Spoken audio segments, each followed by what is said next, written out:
नमस्कार श्रोता बंधु, आज आसतु शुणा आमर दैनंदिन जीवन में यात्रा करने विषय रे। दिनटी शुभ हो कि अशुभ हो, बार अनुसार आमे खनार वचन को मानि यात्रा कले आमर यात्रा शुभ हो।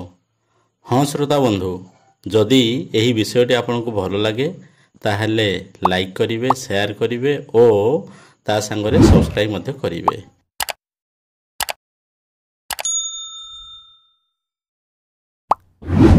नमस्कार, जय जगन्नाथ। बार अनुसारे यात्रार नियम। रविवार यात्रा कले सिरे देव कर,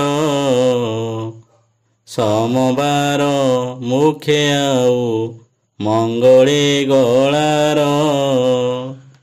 बुधरे उदरे गुरु बारे पार्श्व जोगे, शुक्रे कन्ने आउ शनि बार पृष्ठ भागे, तिथिवार रुक्ष जेबे विरुद्ध हुई, उषाऊ गोधूली रे यात्रा शुभ होई।